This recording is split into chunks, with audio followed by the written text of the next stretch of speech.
Yeah.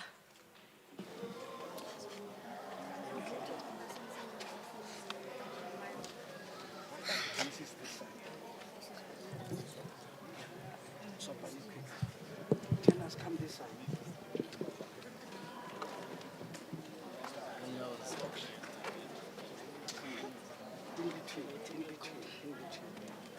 In between, in between the voices. Yeah,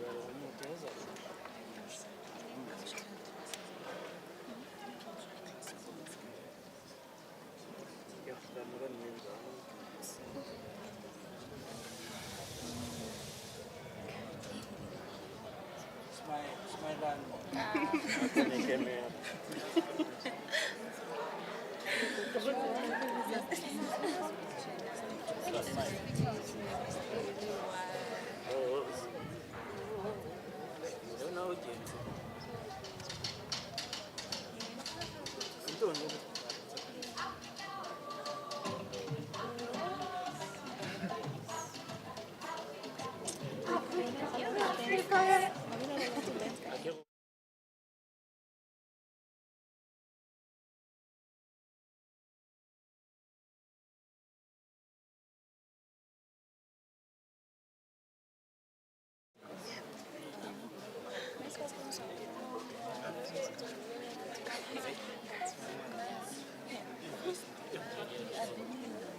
Good morning, everyone.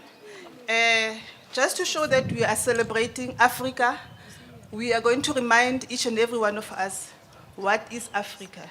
Which countries do we have in Africa? I'm going to ask the DJ to play me the African song, and then I'm going to ask for the students to come in with the different flags. We've got 54 countries in Africa, but we could not do all 54 of them. We did 5 sub-regions of the African continent. The first one is Southern Africa. DJ?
You see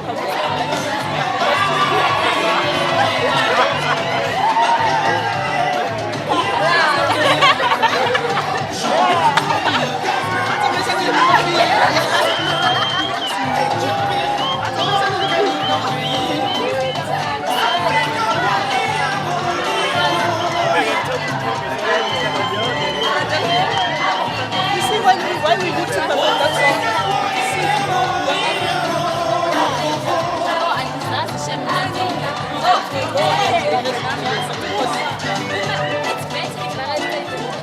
Because it's the last performance.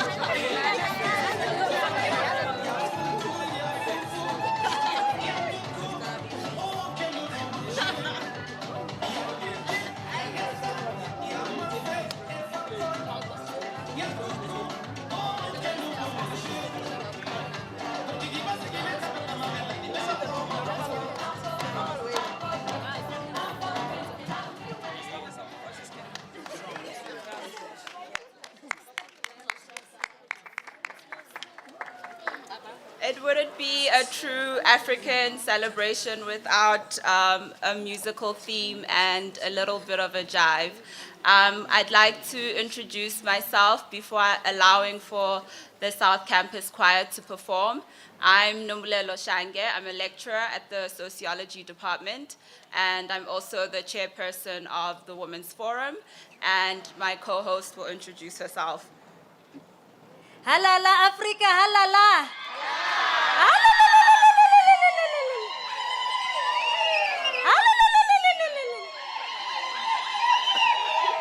Oh, what a beautiful day.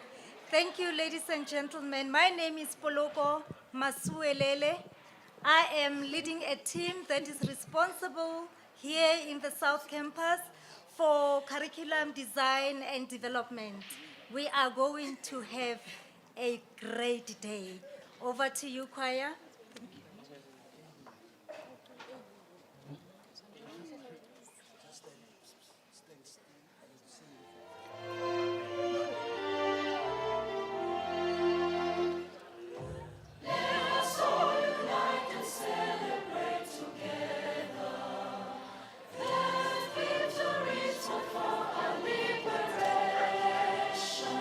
Let us take the king, ourselves to rise together.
Singeleli Afrika, maluphakanyiso ponloloyo, izwa imithandazo yethu, Nkosi, singelela thina, lusapho lwayo, murena buluka sitjhaba sa Yesu, ufedise dintwali matshwenye, usibuluke,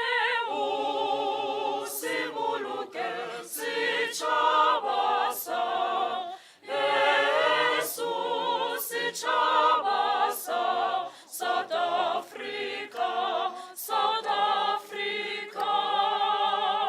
En die blauw van onze hemel, en die diepte van ons Heer. Ons eeuwige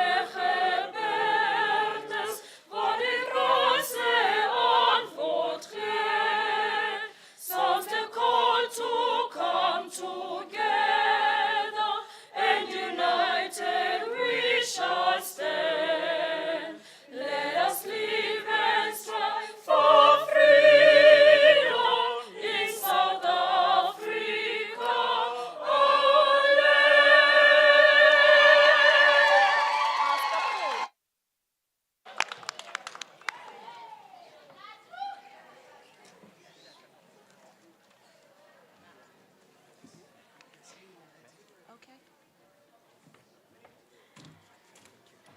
Just want to tell them what we're saying about it. Good afternoon, ladies and gentlemen. With all due respect, protocol observed, we'll be singing 2 items. The first one, it's dedicated to the families that lost people during COVID. It's also dedicated to our helpers, the health department, everybody that is in the front line. And we'll be singing it in 3 languages. It's a common religious song, Onkosi Senzelingeba. We'll be singing it in Xhosa, in Sesotho, and the other version will be in a Namibian language called Lozi. It's found in the province called Zambezi in Namibia. Morena Rehauhele. I hope you'll enjoy the music.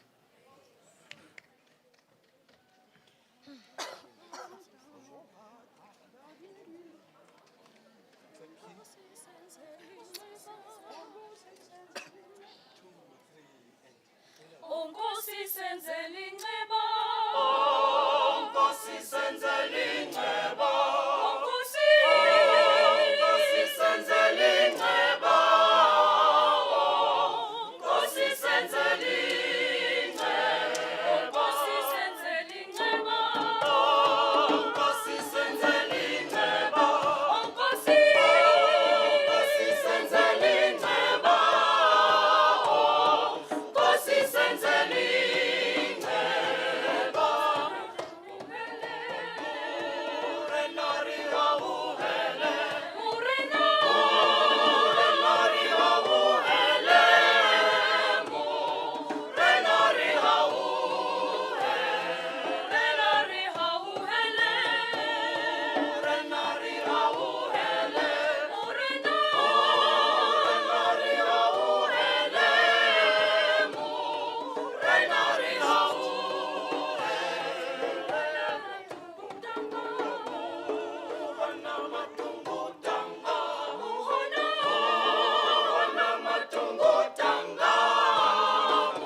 Thank you very much to the South Campus Choir for that beautiful performance. Once again, we'd like to welcome you to today's event.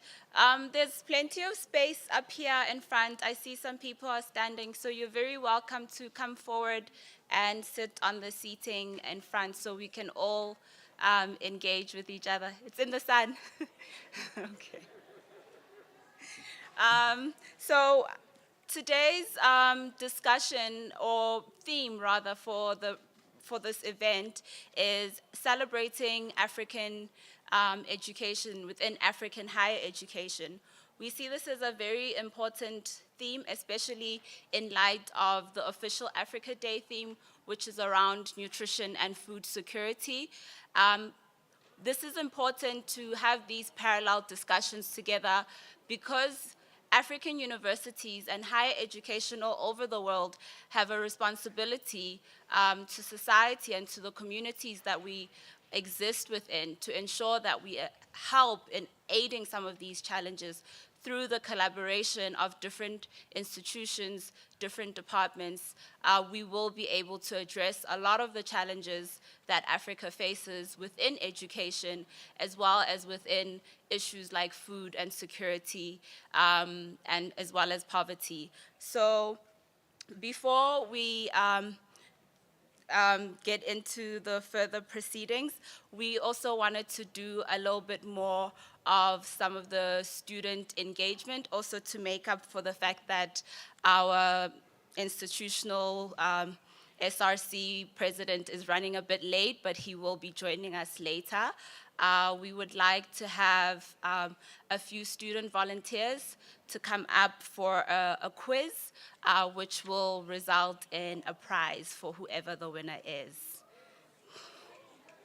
So just a few volunteers.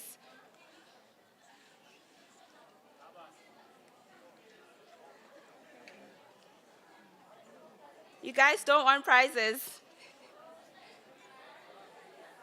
Maybe 3 or 4 volunteers?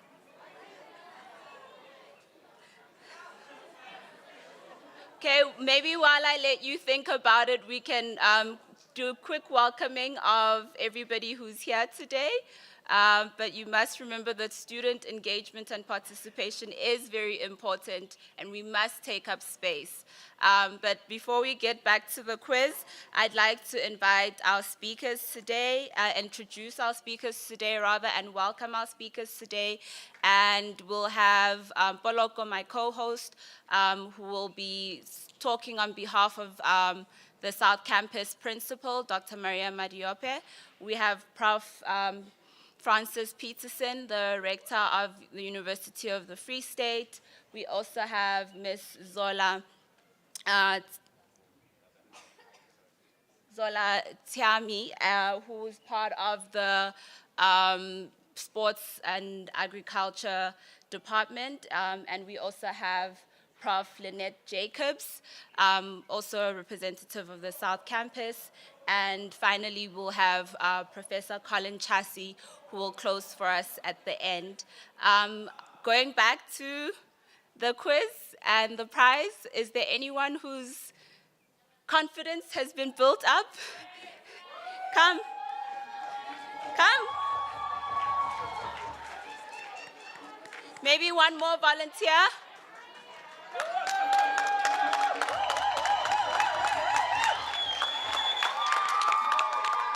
There's some important womanist leadership, but we also need a few men as well.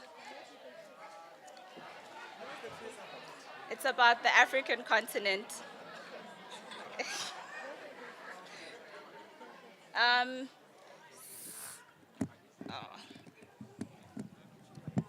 You guys can turn around so that everybody sees you. I'm trying to get the mic. So can you quickly all introduce yourselves, who you are and what you study? Good day, everyone. My name is Violet Masendi, and I'm doing higher certificate in communication and psychology. Yes, girl. Yes. Hi, everyone. I am Likona Dlala. I am studying B Admin, second year. everyone. My name is Anisiwe Mkolodela. I'm studying B Agric first year. Hello everyone, my name is Resejo. I am the chairperson of the Faculty of Natural and Agriculture Science. And I am studying BA in Agriculture. Thank you and welcome. So the first question is, which is the biggest lake in Africa? Just to give you a hint, it's unfortunately named after an old colonial queen, and it starts with a V. Lake Victoria. Well done.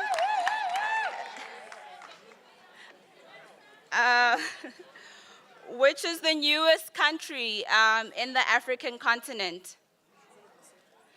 A hint, it also starts with South like us, but the first letter after that starts with an S.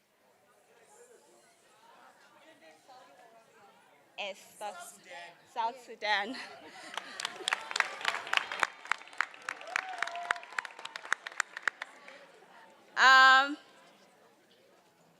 Which is the oldest language in Africa? I thought it was Khoisan as well, but my script says it's ancient Egyptian. I'm not sure.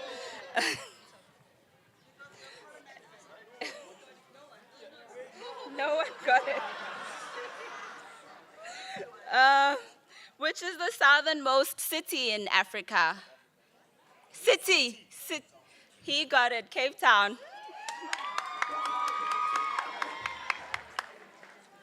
And the largest island in Africa starts with an, there we go, Madagascar. The highest mountain in Africa. Mount Kilimanjaro. Mount Kilimanjaro. And the longest river, it was him. The longest river in Africa? It was him, he said it first. Nile River. And the last two, what is the largest desert and the highest waterfall? Sahara Desert. Yes? I got it first. It's, the hint is that it was the first. Yes, well done. Congratulations.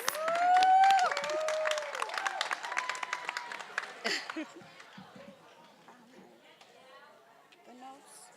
Oh, okay. So now we'll have Puluko, my co-host, who will be sharing Dr. Madiope's opening remarks. Dr. Madiope is the principal for South Campus and an important ally and mentor to us as the UFS Women's Forum. Even in her work and her research, her passion for education and gender empowerment really comes through in most of what she does. She's got many accolades, which would take me all day to list, but some of the most important are her award as Woman of the Year within UNISA for 2013, as well as work that she's done consistently throughout her life in ensuring that young girls at school have access to sanitary towels in order to be able to not have their education and their growth hindered. But Puluko will be giving her remarks for us today because she was unfortunately not able to join us.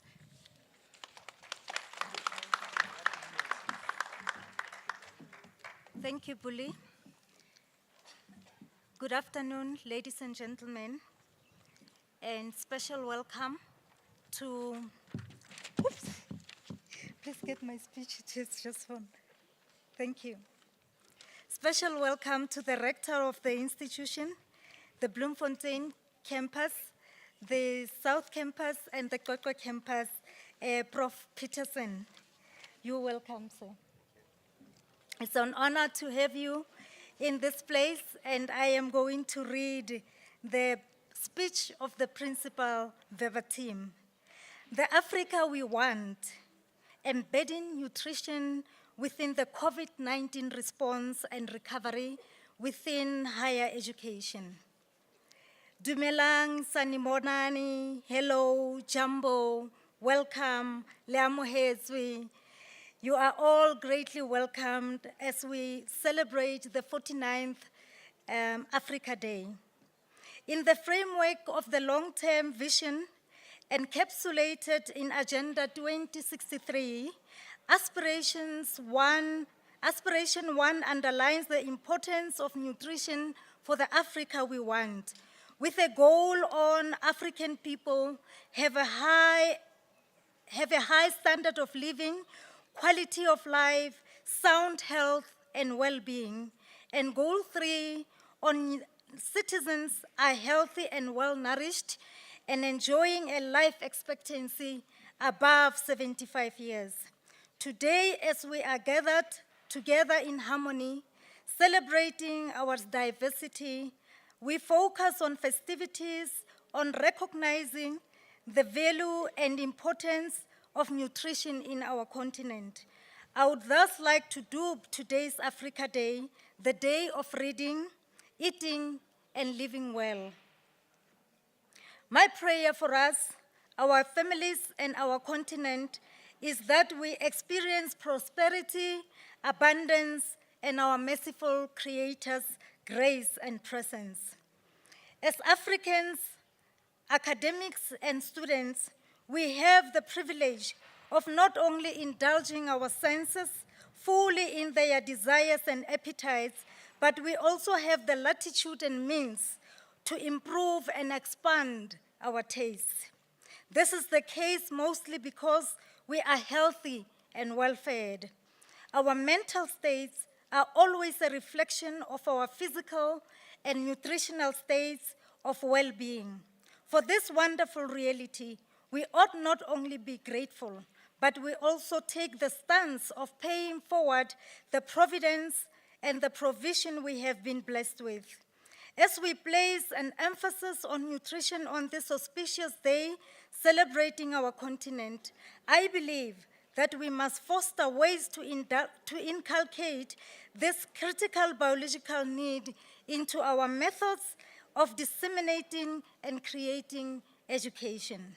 Our continent is one suffering terribly with the scourges of both malnutrition and strained delivery of basic education. How revolutionary would it be if we would simultaneously eradicate these vices by formulating policies, mechanisms, and vehicles which with to enable us to feed, heal, and teach our people? It is incumbent on us as thought leaders to take the lead in this significant enterprise. Here at the UFS South Campus, we will be embarking on various initiatives through our Women's Forum. Further this vital cause to meeting the most basic needs of those closest to us. Celebrate with us and commit to our endeavor by offering your services, skills, and time. Together, we will create a bright, happy, and healthy future for Africa. As I close, I am reminded of the beginning of the I Am an African speech by former President Thabo Mbeki. Whenever someone asks the question, what does it mean to be an African? I am an African.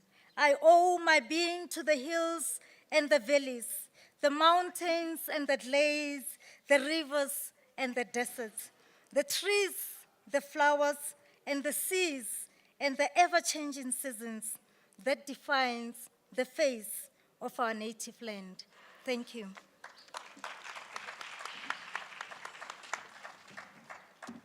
Thank you very much for those very powerful reflections on Africa Day and that important and infamous former President Thabo Mbeki's speech on I Am an African, which pulls quite strongly from the original notion of a Pan-Africanist United Africa that was once dreamed up and envisioned by Kwame Nkrumah. So we thank you for those reflections. And We also like to add that as Women's Forum, these are issues that we ourselves are very passionate about, and we hope to engage with as we grow as a structure. As we move along for the rest of our proceedings for today, we'd like to acknowledge the presence of our Department of Free State Sports, Arts, Culture, and Recreation. We believe that such collaborations and such interactions are so important with government and with different various spaces, because we don't exist in silos in society. So we really should hold each other together and support each other. The discussion today will be on behalf of the MEC, and it will be given by Ms. Zola Tamai. We'd like to welcome you today.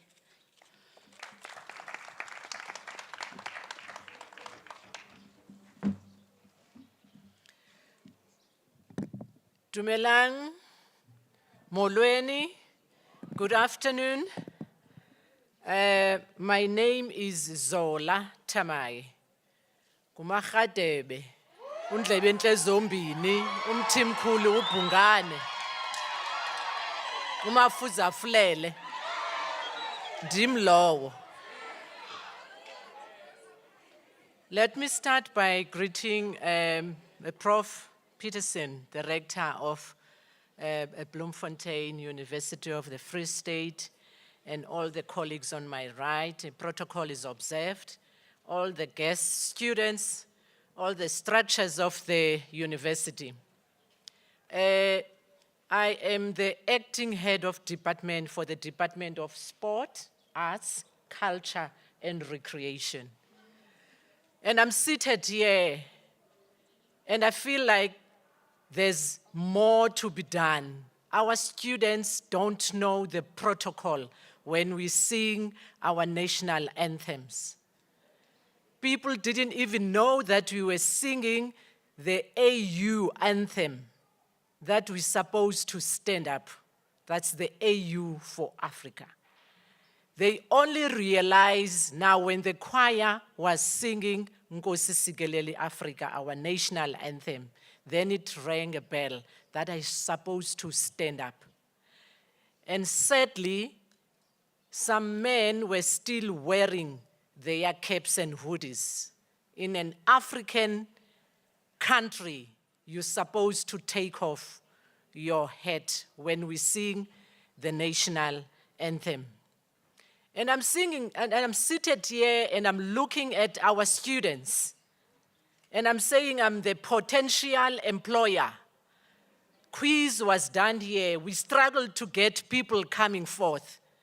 The program director kept on saying, is there anyone that can come up? Is that the nation that I'm seeing, the one of cowards, when you had to come up and be bold and do things for yourself?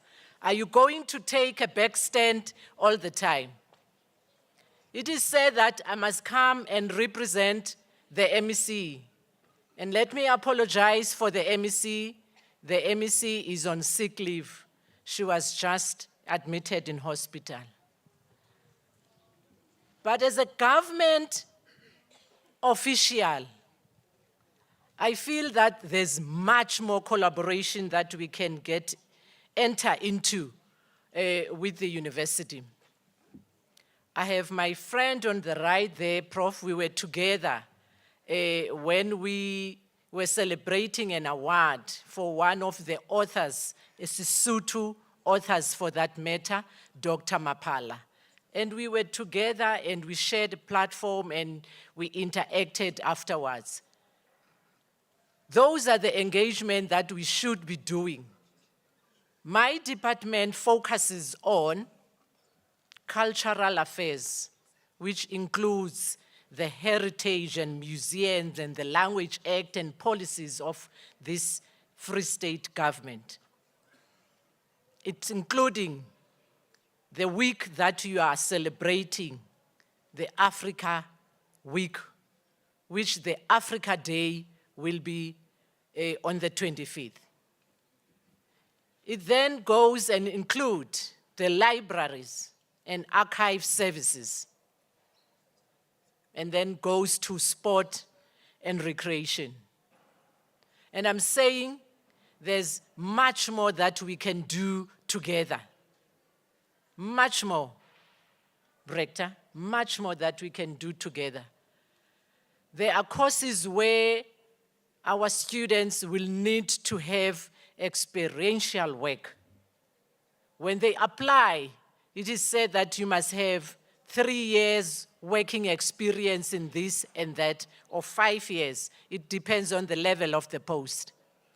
And if we don't create those platforms for our students to get that experiential work, we will be failing in our duties. Because somewhere, somehow, we cannot follow, unfortunately, the education system that lowers every time the standards, the norms and standards, as to say, in order for you to pass, you must have 33% or 45%. We cannot go that route. Ours is to create an enabling environment for our students. But are our students up and ready for the job market? Or do we like the comfort zone of saying to our parents, I haven't passed some of the modules. I'm carrying these modules because why? You want to be in the campus. You are afraid of the job that you one day you need to go to. Or are we enjoying NSFAS? I want to cling as much as possible to the term of the university up until I'm told you have paid more years. You should be working by now. What type of a student do you want to become? Do you realize what is happening in Africa today? Do you really realize that even in the restaurants, the people that are appointed there, it's people that are coming from North Africa because we don't take the space. We always have excuses as to why something is not done or why I cannot do this. It's not fit enough for me. Are we that nation that is always looking at things that are given to you on a silver platter? Wake up. More Africa. Wake up. I was saying to my colleagues, I've never seen someone who sells drugs that their kids are consuming them. The drug dealers, the drug lords, their kids are safe and secured somewhere. They don't consume them. But who is consuming all of that? It's an African child. It's an African child. Go out there and see what the drugs have done to our kids, to our youth. It's a shame, and it pains me as a parent.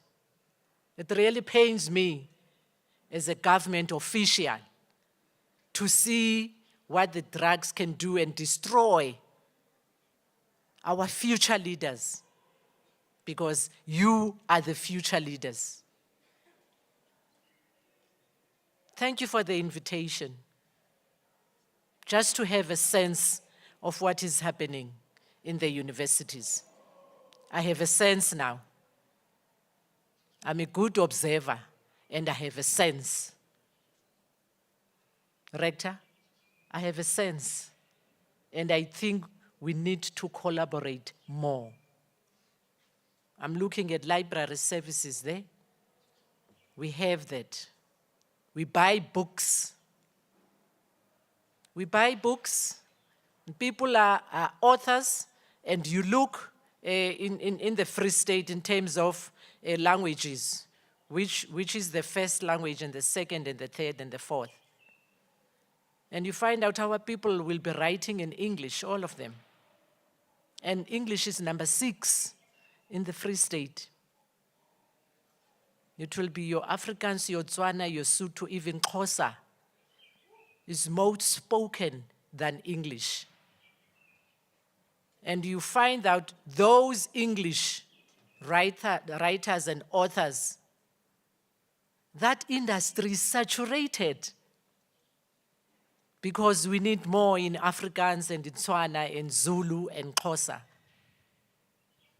There's space, there's budget available for that, and you cannot use it for something else. We need to collaborate so that we can inform people of the industries and avenues that are available so that you refrain from going to congested directions. Thank you for the invite. I'm saying I have a sense of what is happening in this university. The last time I was at this university, it was Vista then. It was 1996. And for some reason, I fell pregnant. I was married, by the way. And then I said, let me stop with this university. And then I went to the University of the Free State, 1999. I felt pregnant.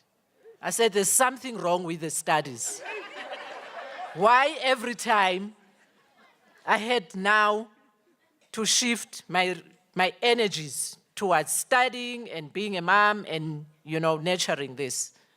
So I decided, no, these 2 universities, there's something.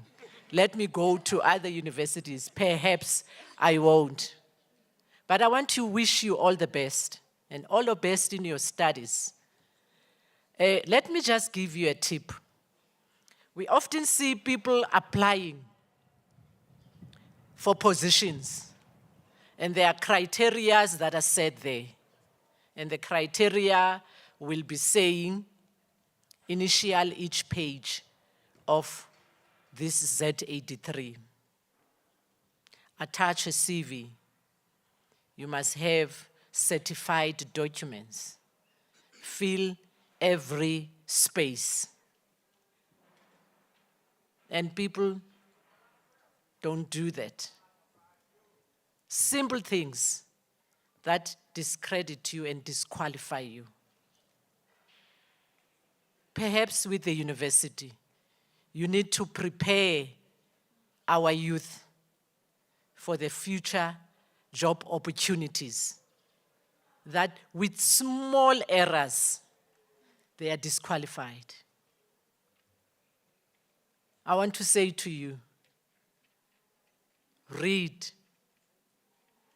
educate yourself so that you can change your background and be a better person.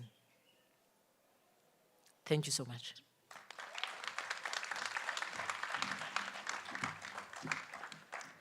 Thank you, Ms. Zola Tamai, for those very critical reflections, especially on indigenous languages and encouraging young people here. You guys have heard now, there are opportunities available to cement ourselves in some of our indigenous knowledge, to affirm our African identity, but also to ensure that we create robust spaces of higher learning and education within Africa.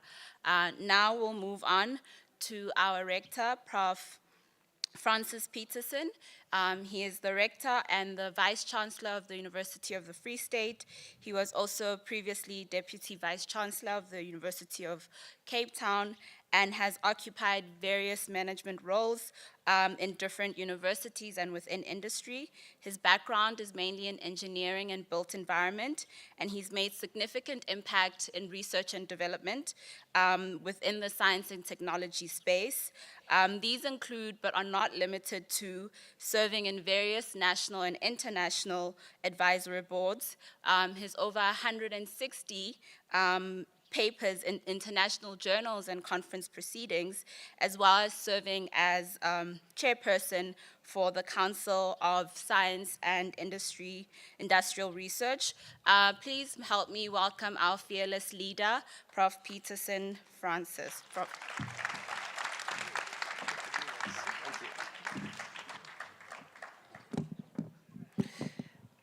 Thank you very much for that kind introduction. And a good afternoon to all of you. I haven't seen the South Campus like this before.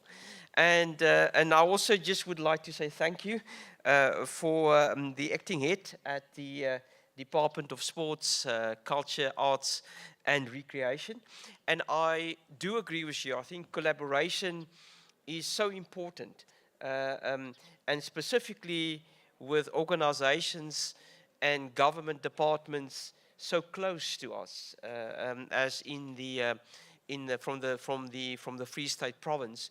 And during COVID-19, the word collaboration has actually morphed into what I would call co-creation, where we work together, and the thoughts that we have are thoughts that are done and articulated and conceptualized between the different parties.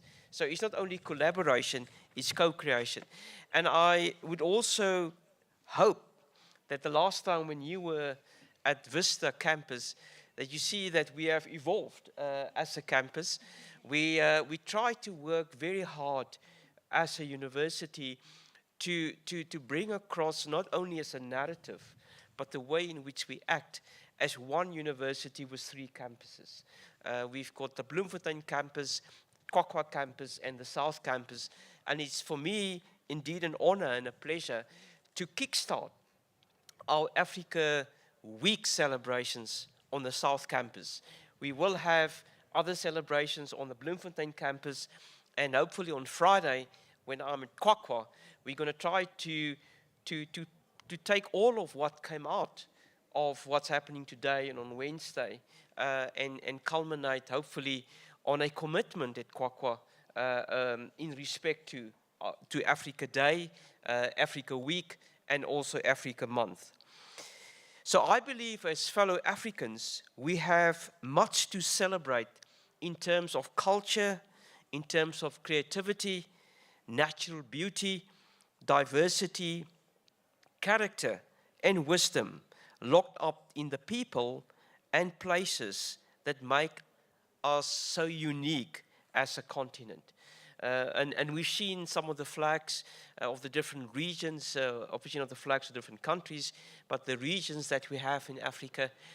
We listened to a phrase out of the speech of I'm an Africa, of the former President Thabo Mbeki, and it realized what value, what actually immense richness we have as a continent. But when it comes to educational development, there is certainly no other continent that has faced the same trials and challenges as ours. Decades of oppression, slavery, colonization, inequality, war, and division have left an indelible mark on Africa.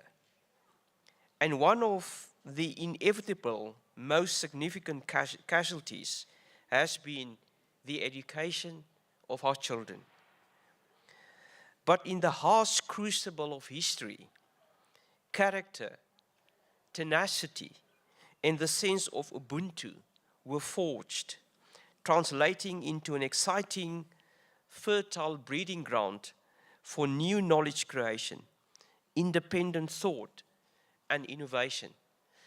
And I think the acting head of the department have challenged us, not only as students, but also as staff, to be able to see to what extent we can bring out that creativity, that innovation, that independent thought, but not only as individuals or as a collective within the university, but as a collective across the sort of boundaries, discrete boundaries of organizations, so that we can work together, that we can co-create, and that we could actually say this is what Africa can offer as a collective. So over the years, we have been blessed with visionary leaders who have realized the unique potential locked up in our continent. One of them was Kwame Nkrumah, the first president of an independent Ghana and keen promoter of Pan-Africanism. He said, "It is clear that we must find an African solution to our problems, and that this can only be found in African unity. Divided, we are weak. United, and a united Africa could become one of the greatest forces for good in the world." And more recently, Paul Kagame, which is the president of Rwanda, echoed the same or similar sentiment when he said that Africa's story has been written by others. We need to own our own problems and our solutions and write our own stories. And these were quotes that I've put forward from both Kwame Nkrumah and Paul Kagame. And over the past decades, on many fronts and in many spheres, also in education, this is exactly what has been happening. So today, Africa has come a long way in shaking off the image of a continent that is consistently trailing the rest of the world for investment, for development, for direction, and probably also for validation. We are diversifying our economies to move away from economic dependence on the global north and actively searching for African solutions to African problems. And later on Wednesday, we will have a panel discussion where we're going to talk about what I just said in the context of internationalization. The value that we from Africa could offer to curricula in the North is substantial. And I don't think we have explored that fully. So there's a lot of value that through COVID-19, where we revisit and relook internationalization in a total different way, where Africanization and the knowledge of Africa could be infused and also put on the same pedestal as what we would call knowledge or global knowledge or knowledge from the North. While Africa has established itself as an attractive investment destination, it is now more sought after for its people than for its physical assets. And its people have been driving exciting and encouraging developments in education. So I just want you to listen to the following. Across the continent, education has expanded dramatically in recent years.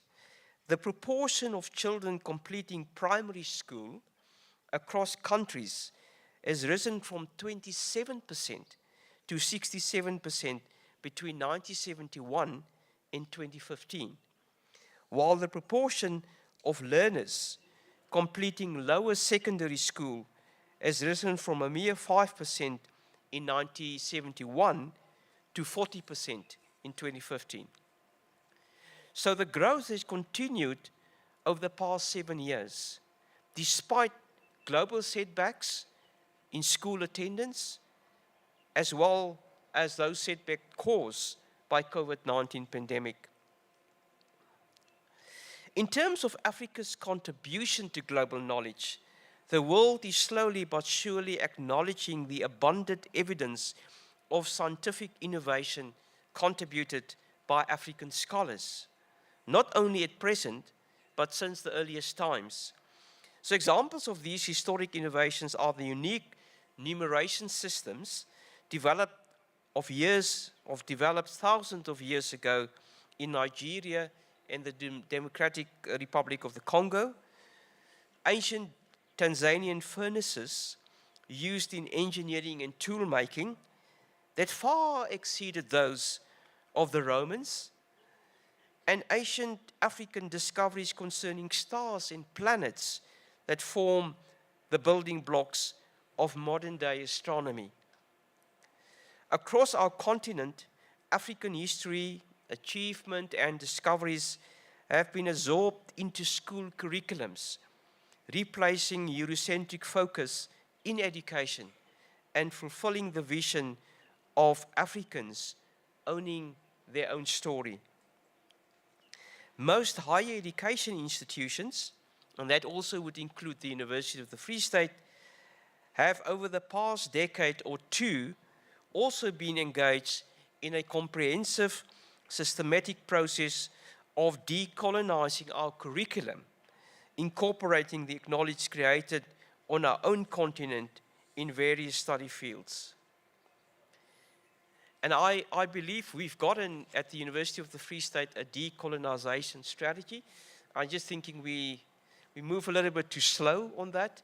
It's a more sort of a bottom-up approach in how faculties and departments deal with decolonization.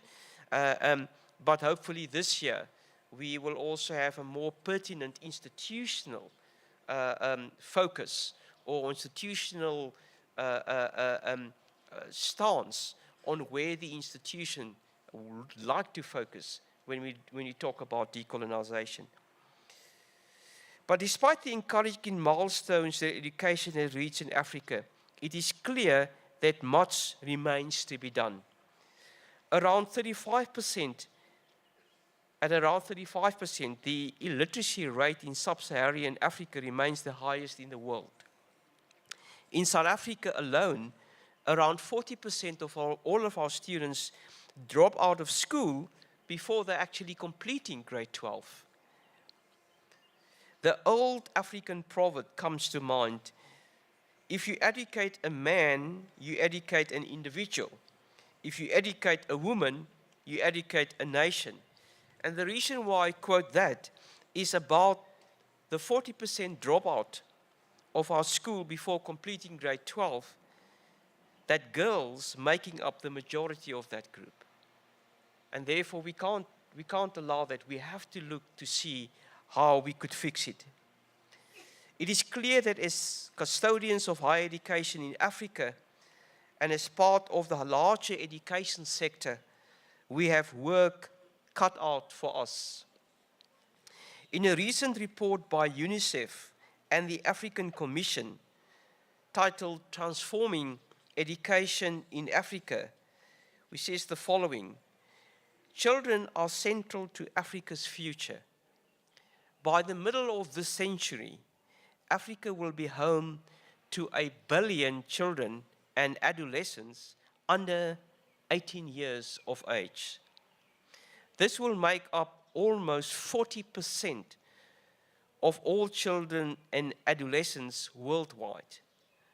With the increasing importance of this young population, African countries need to ensure that this demographic growth will not be a burden, but a benefit.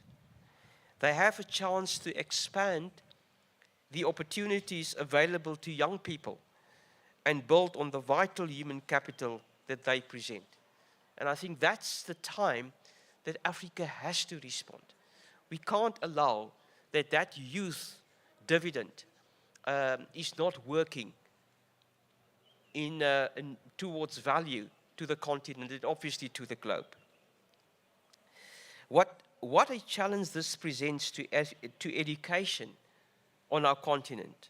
A challenge I believe we are ready to take on. So why do I say this? Because I believe the unique point in time that we find ourselves in presents an opportunity to completely reimagine the entire education landscape. Part of the reason for this is the pace and scale of technological advancement that we have had a significant impact on all fields of operation in the higher education sector over the past decade or so. And obviously that was more advanced and enhanced during COVID. It has enabled exponential increases in the transfer of data through increasingly globalized communication systems and connecting growing numbers of people through these networks. Collective intelligence and mass participation in previously specialized fields are extending the boundaries of scholarship, while dynamic knowledge creation and social computing tools and processes are becoming more widespread and accepted. The implications for research are immense, as it opens up the opportunity to create, to share, and to access a great diversity of resources. So now, more than ever, the size and location of learning institutions are becoming less important. What matters, though, is the contribution that they can make to global knowledge and the level of innovation they apply to harness digital research opportunities to benefit students, academics, and countries. The challenge is for all of our sectors of society to join forces, and that is what the acting head of the department have indicated, to bridge also the digital divide that is still excluding so many African communities and grabbing hold of these opportunities. So allow me to leave you with a final piece of African wisdom. An African proverb that says, if you wish to move mountains tomorrow, you must start by lifting stones today. The University of the Free State is ready for this challenge, and we invite all of you in your different fields of expertise to join us in finding innovative solutions that will make our country and our continent competitive and will take us forward within the global space. And I believe it's our responsibility as students, as staff, and then also those partners that we collaborate and co-create with. I thank you.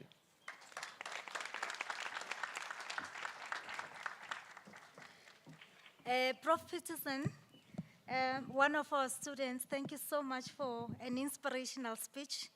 I think my co-host will make some remarks based on that. Thank you for touching on the most important aspect of education. There is no way that we can succeed as a country and as a continent unless we pay deliberate attention to the efforts that we are putting as academics in ensuring that we decolonize, we take out the colonization, we define and redefine what we want to become. And education is the best platform for us to do that. With that, Prof, would you please stand up and receive a gift from one of our students?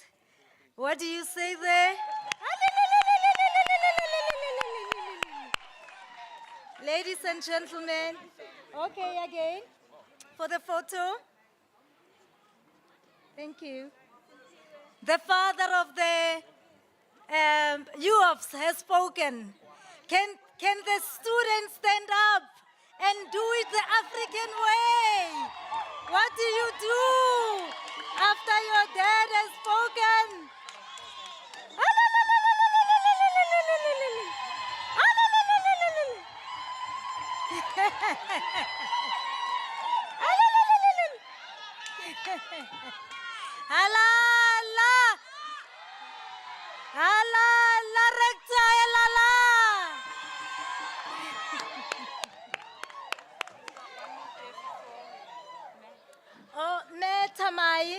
Would you please stand up and come and receive your gift as well?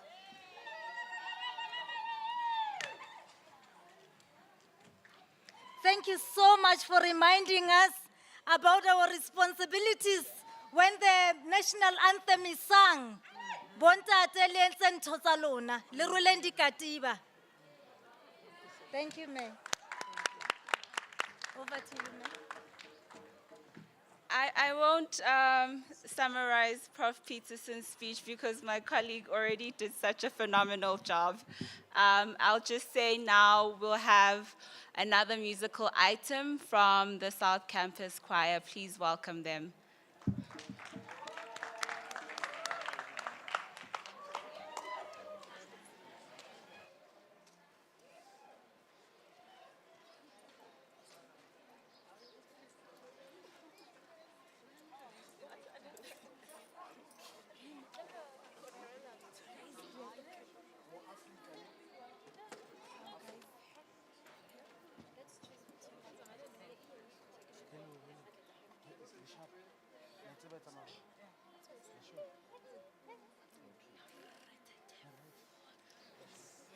Hello, ladies and gentlemen. By the way, I'm Bonisile Gcisa, the conductor of the South Campus Chamber Choir. The next song that we are going to present to you, it's a song that was arranged by Dr. David Nkosi, our colleague at the Odeon School of Music. It's an indigenous piece saying, Mo Africa, hey, I'm a proud African. And it's an indigenous piece, and you will hear that it's deliberate that we sing off pitch. We sing as if we don't have a direction. So enjoy the music. It's intended. It's the intention of promoting Africanism in song, promoting acoustic pitch. So we hope that you'll enjoy the music.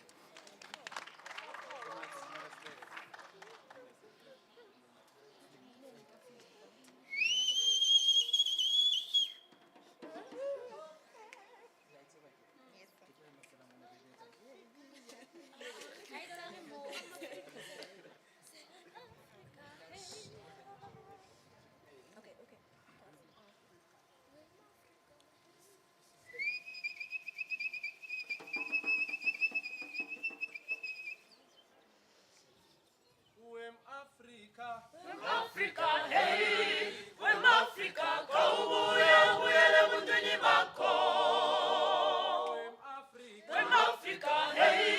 when Africa, go,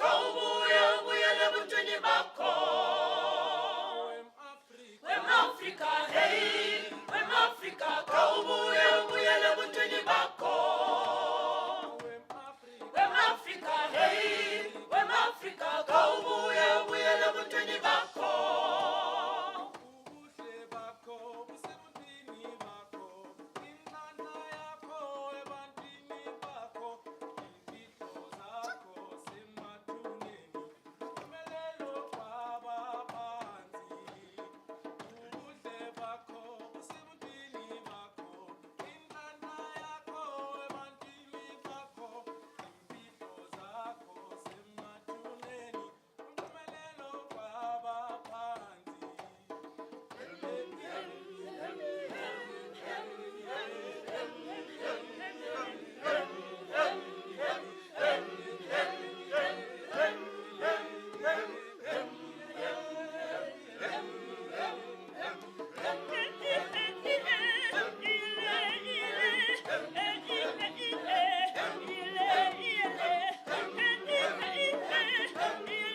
Thank you. We are now getting into the second part of the program. We are going to hear from Professor Lynette Jacobs.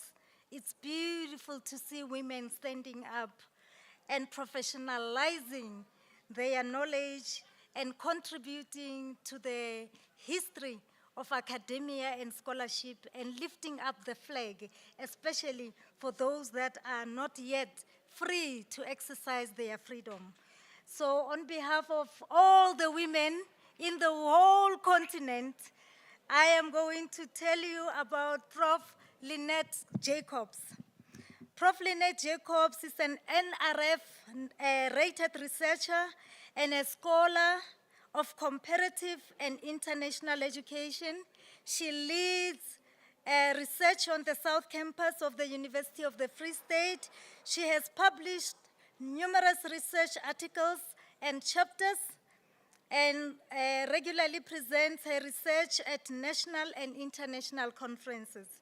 Currently, she's also a working group leader in the Ikudu project, co-funded by the European Commission Erasmus program, which aims to build capacity for curriculum renewal through decolonized internationalization of the curricula and to develop inclusive and contextualized collaborative online international learning and teaching practices. Ladies and gentlemen, Rector Peterson, please help me welcome on stage Professor Lynette Jacobs.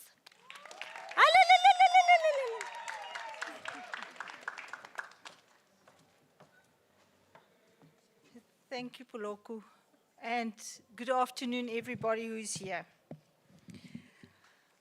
So one of my very first students from Lesotho tried to teach me Sesotho. Not very successfully, but there's one saying that he taught me that I've been reading and sharing and that I honestly believe in, and you'll excuse me if my pronunciation is not perfect, but the message that comes with it.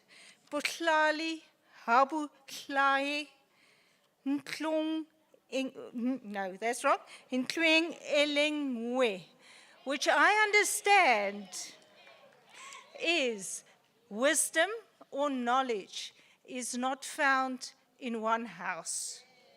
Now, you are all students and staff at the University of the Free State, where we try to educate and provide education for students and also for staff in a manner where many wisdoms come together.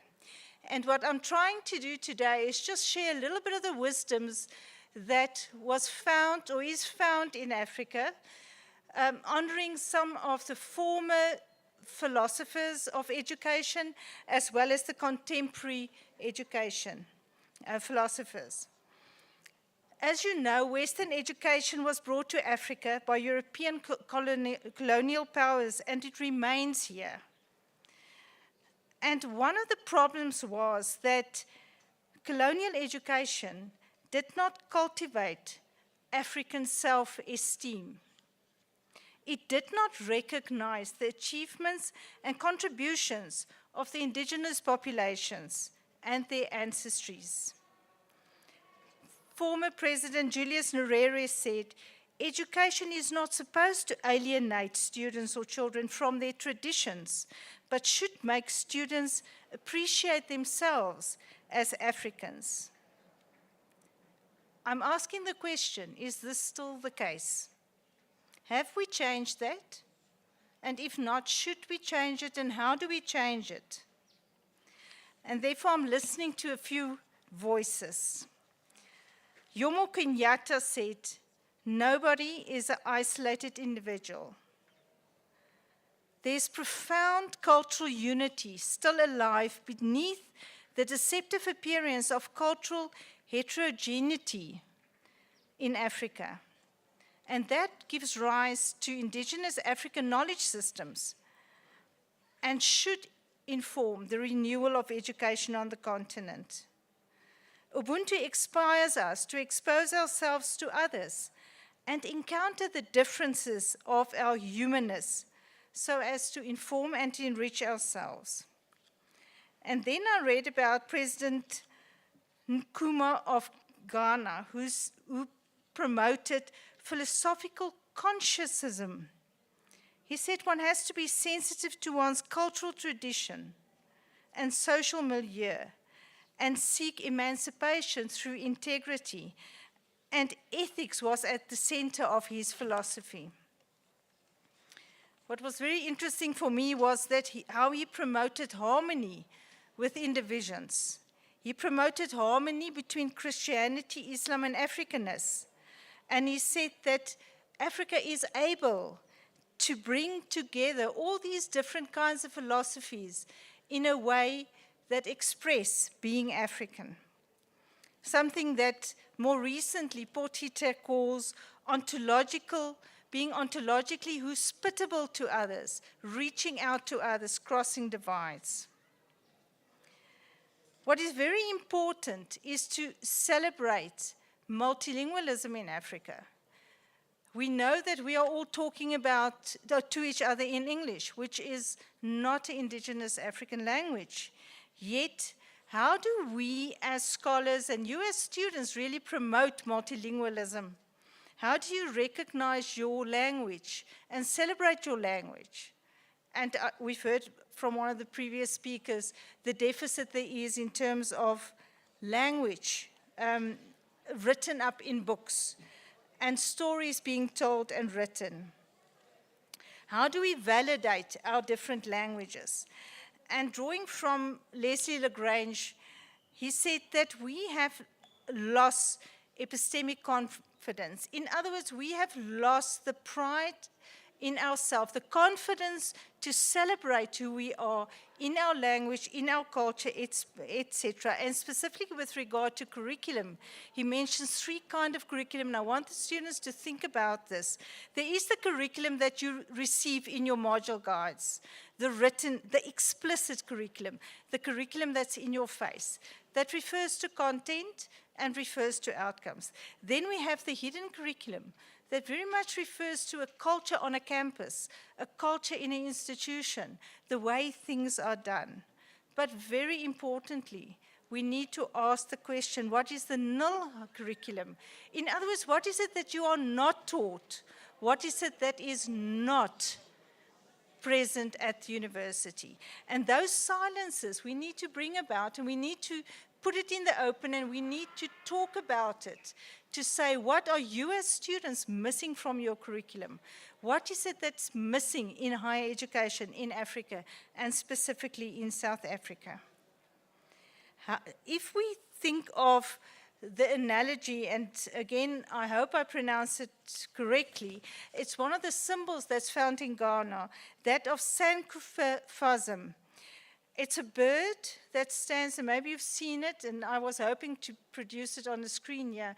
A bird that stands with the egg in its hand or in its beak and turn around to the past, yet feet facing forward. And he said, it's not wrong to go back to what was, to inform where we are going. So my question to you as students is, do you go back to where you're coming from? Do you consider who you are and where you are coming back from in order to inform where you are going? And do you get the opportunity in education to recognize who you are in terms of where you're coming from and use that as a strength to see where you are going? Are you able to recognize yourself in the curriculum that's being presented to you?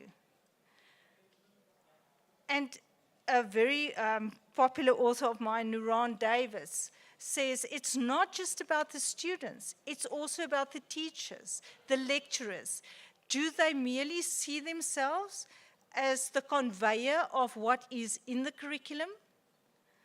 Or do they embody the values that we want to bring forth in the curriculum that's offered to you? Do we only take what is in the formal curriculum and try to get you to write it down in your exam papers? Or do we as lecturers and teachers really engage with you in a manner that show our values and allow you to bring your values into the classes? And when we look at knowledge, and Prof. Peterson has spoken about knowledge, and the research that we do towards creating knowledge, towards generating knowledge, do we keep on doing it in the way that the West is doing it? Or do we embrace other ways of doing research? And some of my colleagues will recognize that I've been talking to them about this. Do we really allow authenticity to come into research in terms of how do we research about how we produce knowledge? Because knowledge is not just in written words. There's knowledge in songs. There's knowledge in poetry. There's knowledge in proverbs, in artifacts. There's knowledge in the stories that you were told when you were young. And do we take that knowledge and bring it into the higher education space? It is clear when we think about the richness in Africa that the world has so much to learn from us. But do we take up space?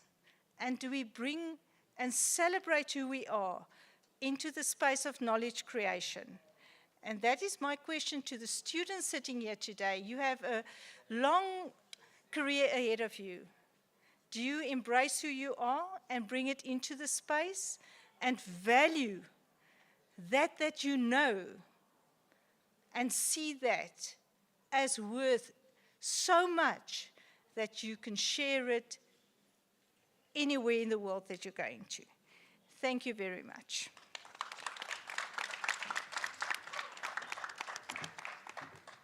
Thank you very much, Prof. Jacobs. Some very interesting reflections on Ubuntu. I think it's a space that I think UFS also does lead in when we have events like this today, and even scholarly contributions from scholars such as Prof. Chazy, who we'll hear from a bit later. But before we invite him, I would like to invite the Institutional Student Representative Council President, Simpiwe Dube. Simpiwe Dube is a revolutionary student leader who is based in Qwaqwa campus, but has come here today to address the students and to also give some of his own reflections. Dube Limtenda, Mbuyazi, Nzwakele, please come and join us.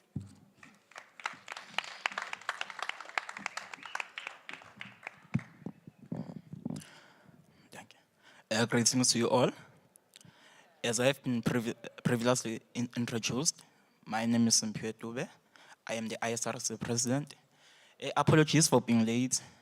However, my task for the day is very simple. It's just to give the closing remarks.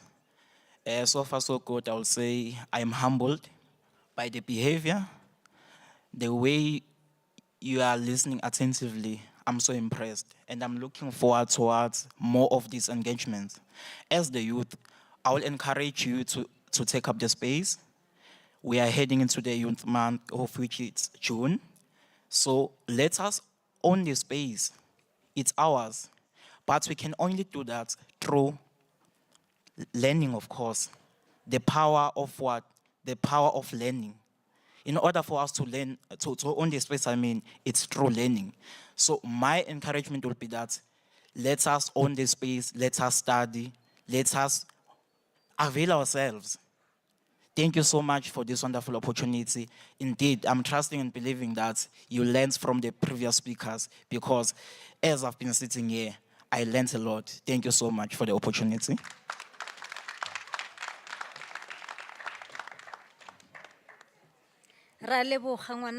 Thank you so much.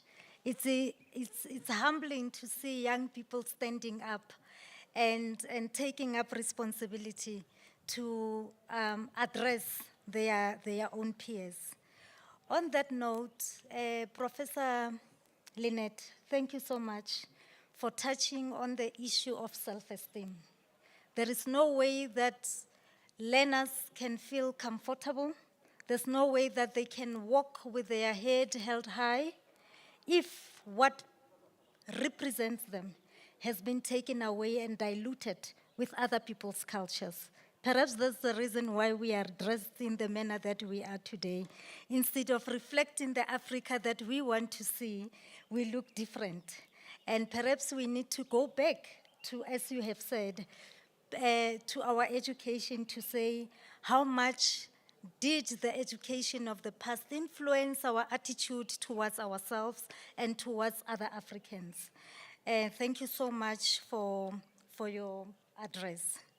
I am now going to give Professor Colin Chazy an opportunity to come and address us on this special day. And I just want to tell you a bit about him. Prof. Colin Chazy is a well-known communications expert and academic.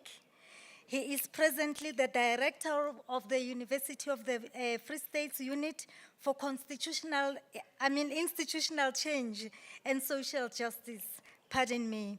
He has numerous research books, journals, and papers to his credit.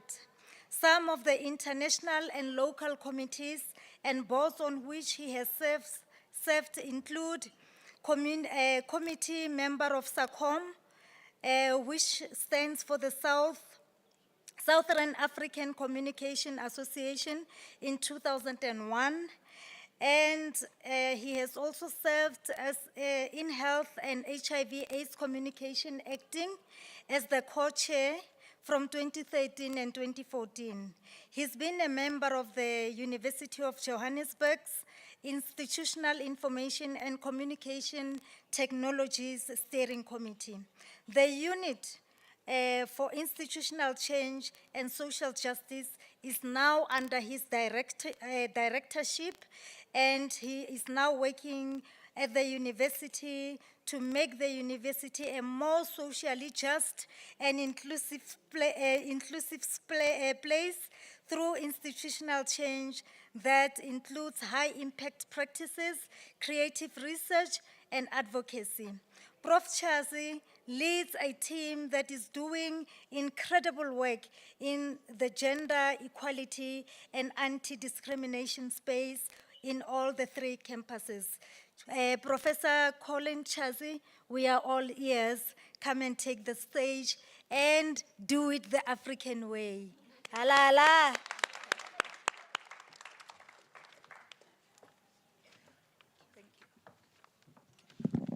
No, thank you so much. I must say that we have incredible people here at the University of the Free State. A few things were said about me now that I've either forgotten or I don't know. So, many thanks. I think that one of the things that has struck me is that a lot of the things that I thought to say and wanted to say have already been said. So I will be quite brief in the things that I do say. Most importantly, I'd like to note that during the course of this week, we will have the opportunity to celebrate Africa and Africanness. We'll have the opportunity to think about what it means to have African unity. I want to note that the Office for Internationalization here at the University of the Free State, led by Cornelius Hagenmeyer, has started this process of celebrating Africa in the way that we are doing now. They started this in 2018. This is now, is it the 4th time that we do this? Last year, for the first time, the Unit for Institutional Change and Social Justice was asked to have a small part in the work that has been done so far. And this year, once again, we were invited to be involved, and we have supported where we can. But really, congratulations to the Office for Internationalization for having initiated the process and for broadening the tent. So I think this year we are working in collaboration with the library, with the Center for Gender and Africa Studies, and so on. Increasingly, we are beginning to see a joining of hands in the work that is being done as we think about Africa and as we celebrate Africanness. And of course, this is an important theme that has been taken up already today, this idea that we cannot achieve much as individuals, without collaboration, without aspiring to co-creation, as Professor Peterson said. And while I say that, I would like to be a little bit discordant. I'd like to speak a little bit off-key, say stuff that is not entirely pleasant.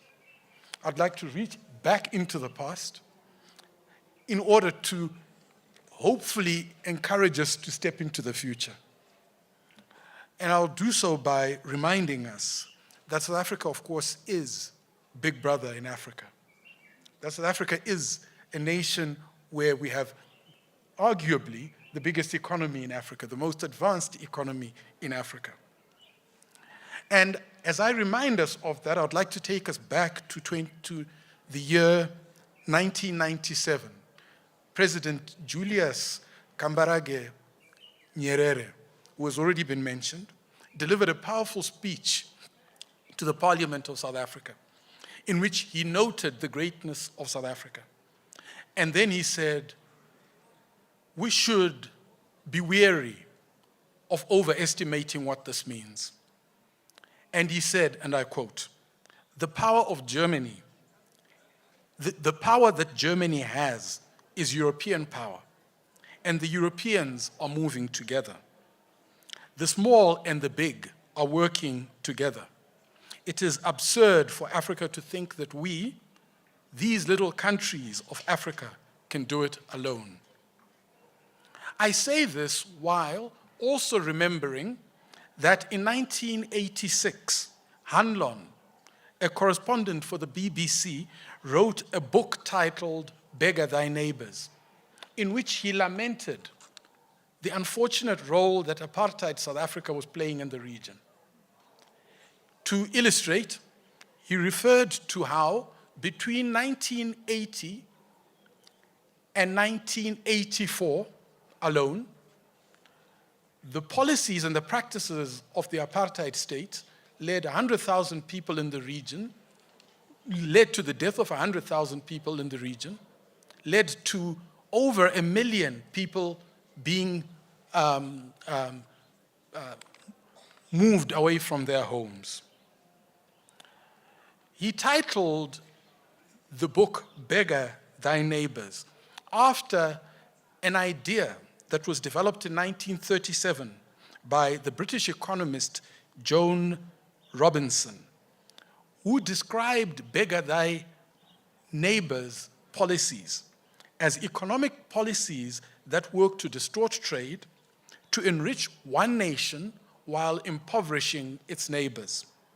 And Robinson noted in 1937 that when we do this,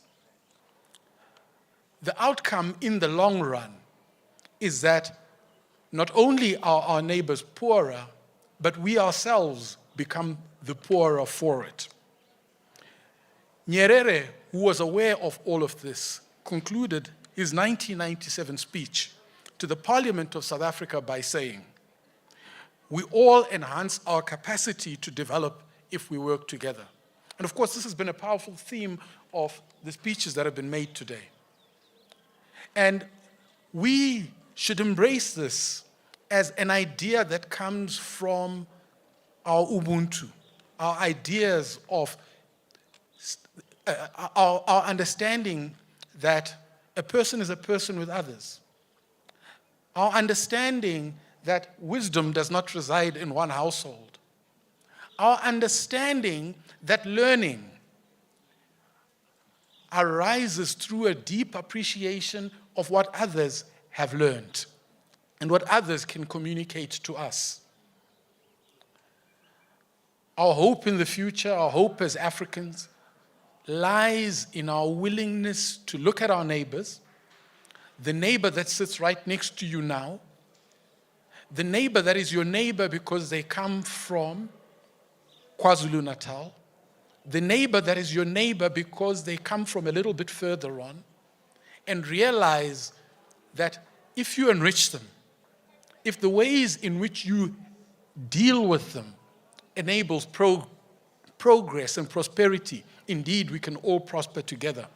And I would like to finish off by saying, one of the awful fruits of colonialism one of the awful fruits of apartheid is an idea that you can do it alone. Colonialism, if you go to the etymology of the word, speaks of a process by which there is a kind of separation, us and them, a cutting off in a particular way. Similarly, apartheid speaks of that logic of separation. In the long run, may Africa Week, may our thinking about Africa encourage us to reach across, to challenge ourselves with the thought that we need to find ways to work together, because collectively we will succeed. Separated, we will suffer terrible fates. Many thanks.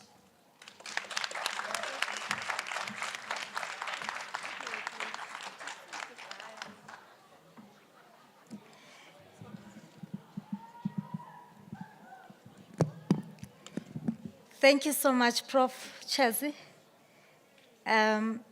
In Africa, we say, may the Lord bless you. Rare Modimo a go tshegofatse. This is the beginning, ladies and gentlemen, of the many more, I think 2 more activities that are yet to take place in celebration of the African Day.